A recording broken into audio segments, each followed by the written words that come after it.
It's a little pain, you can do it. I felt that situation and then I said, I promise we're gonna win this for you. Cette phrase a remotivé Cristiano. Il était si déterminé à offrir un titre au Portugal qu'il s'est transformé en coach. Et ses coéquipiers voulaient remporter le trophée pour lui. Et ils l'ont fait. On pense parfois CR7 égoïste, mais il est un véritable leader qui inspire ses coéquipiers.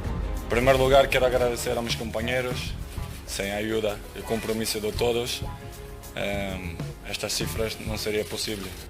Si CR7 est aussi fort aujourd'hui, c'est grâce à son talent, c'est grâce à ses coéquipiers, mais c'est aussi parce qu'il a dû se battre comme un fou dès son plus jeune âge pour réaliser ses rêves. 2. J'étais inquiète. Il était possible qu'il soit obligé d'arrêter le football. Pour Cristiano, tout aurait pu s'arrêter avant même d'avoir commencé. À 15 ans, on lui diagnostique un grave problème au cœur. Sa carrière est en grand danger. Lorsqu'il était au repos, son cœur battait à 1000 à l'heure. Sa mère, qui a toujours couvé et protégé Cristiano, est inquiète. L'opération chirurgicale est interminable. Après une journée de stress intense, la nouvelle tombe. Tout s'est bien passé. Quelques jours plus tard, Cristiano reprend le football. On aurait dit qu'il courait encore plus vite après cette opération. Cristiano était trop fort. Cristiano était trop déterminé.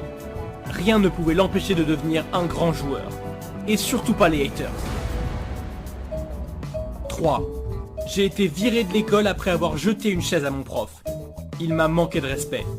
Il faut pas faire Cristiano Ronaldo. Et un de ses professeurs peut en témoigner. Il se moquait de l'accent de Madère de Cristiano et lui disait qu'il n'avait aucune chance de devenir professionnel. Et CR7 lui a balancé une chaise, direct. Ce coup de folie a montré deux choses. 1. L'école c'était vraiment pas fait pour Cristiano. Et 2. Le Portugais ne laisserait personne se mettre en travers de son rêve de devenir footballeur. 4. Boss, il faut vraiment faire signer ce gars. Il le faut vraiment. Le 6 août 2003, la carrière de Cristiano Ronaldo bascule. À 18 ans, il joue au Sporting et affronte Manchester United lors d'un match amical. Et vous connaissez la suite. Cristiano Ronaldo a fait un match de fou. Et le pauvre John O'Shea, qui devait le marquer, a pris très cher.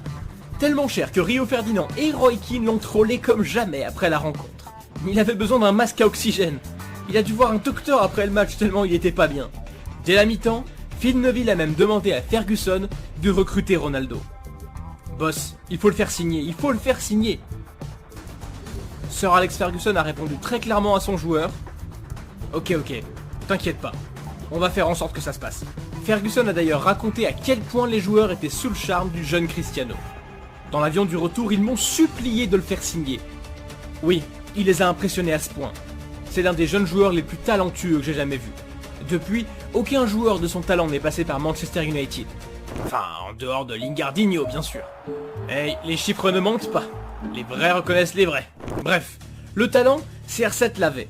Mais, avait-il le mental pour devenir le meilleur ? 5. On parie que tu deviens le meilleur buteur du monde ? Quand CR7 signe à Manchester United, il n'est encore qu'une promesse. Mais un homme va le rendre invincible. Son père, José Diniz. Pourtant, la relation entre les deux hommes est très compliquée.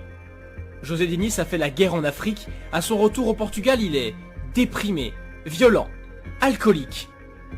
Mais José Diniz a aussi inspiré CR7. Parce qu'il croyait en lui quand personne ne croyait en lui. Parce qu'il disait à tous ses amis que CR7 deviendrait le meilleur buteur du monde. Il riait, mais José Diniz savait. Quand il a signé avec Manchester United à ses 18 ans, son père lui a dit « Tu vas devenir le meilleur attaquant du monde ».